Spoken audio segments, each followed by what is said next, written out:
In the beginning, people waste their lives without a single worry. Ask most people what they are doing with their lives and you will find something very strange. They say they are passing time. Someone is playing cards. Someone is drinking alcohol. Someone is gambling. Someone is sitting in a hotel. Someone is sitting in a club. Ask them, "What are you doing?" They reply casually, "Just passing the time."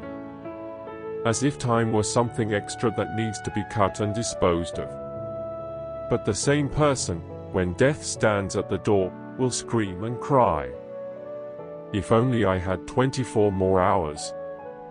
Just one more night to watch the full moon. One more night to love. One more night to sit among my loved ones. One more sunrise to witness. One more spring to see.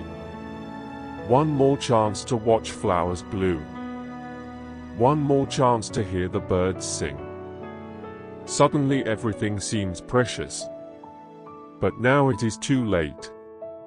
You think you are passing time. You are mistaken. Time is passing you. In fact, time is cutting you away, moment by moment. You cannot cut time. No human being has such a saw. Time is too subtle to be cut. But time possesses a saw, and that saw is cutting you, slowly bringing you closer to death. When you sit playing cards and say you are passing time, time simply laughs. Because it knows the truth. It is not you who are cutting time, it is time that is cutting you. And one day death will stand at your door. There is a beautiful Sufi story. A woodcutter had grown old, nearly 70 years of age. His whole life had passed carrying bundles of wood. Every day he would cut wood, carry it to the town, sell it, and somehow manage to buy bread. Often he remained hungry. Sometimes he could eat only once a day. Many times he had prayed to God, "Why do you not send death to me? What is the meaning of this life, every day the same struggle, the same exhaustion?" One evening he was returning from the forest, tired and coughing, carrying a heavy bundle of wood on his back.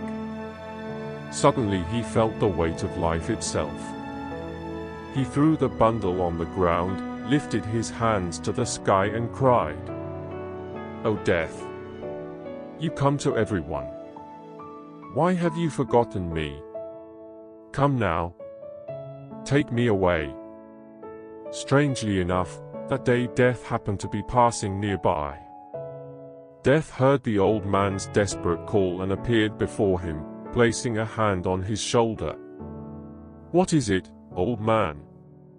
You called me. What do you want?" The woodcutter turned and saw death standing in front of him. Immediately his whole body began trembling. All those years he had invited death. But inviting death is easy when it does not appear. Now death was actually standing before him. He forgot everything he had said before. He quickly replied, "Oh no, nothing serious. My bundle of wood fell down, and there was nobody to help me lift it. I called you so that you could place it back on my head." The very burden that he had been cursing a moment before, he asked death to lift again onto his head. This is the human mind. The old man walked home that day almost joyfully, as if he had become young again, simply because he had escaped death. At the moment when death appears, the desire to live becomes intense. Suddenly the life that you wasted begins to appear precious. You realize you never truly lived it. You never ate with awareness. You never loved deeply. You never celebrated existence. You simply postponed life. That is why I say, do not run away from desire. Do not suppress it. Live it, but live it with awareness. Enter into life completely. Experience it fully, but remain watchful. Observe carefully, does it truly give you anything? Taste food as much as you can, but watch deeply. What does it give you? Desire may arise, enter it with awareness. Observe what happens. Do not repeat borrowed conclusions. Do not say, there is nothing in it, simply because someone told you so. Look for yourself. Perhaps something is there. But if you observe deeply, one day you will discover a profound truth: nothing lasting is found there. Everything is like a bubble on water, it rises and disappears. When this understanding arises from your own experience, something beautiful happens. Fear of death disappears. Because if life itself contained nothing solid, why cling to it? Death then becomes a release. Death becomes freedom from a meaningless repetition. But this understanding cannot come through borrowed beliefs. Transformation comes through experience. People often change their clothes, their surroundings, their religions, but inside they remain exactly the same. Changing the situation changes nothing. The mind must change. The search for truth is not an easy path. It is like climbing a mountain. Rolling down a mountain requires no effort. But climbing upward requires strength, courage, and persistence.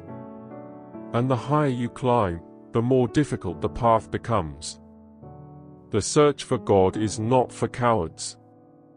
It requires great daring. You must be ready to risk everything. Out of thousands, perhaps one person begins this search. And out of millions, perhaps one reaches the destination. But only that rare experience brings real fulfillment to life. Without truth, there is no peace. Without the divine, life never feels complete. So accept the challenge. Become one among the thousands who dare to search. Because only through that rare experience does life become truly fulfilled.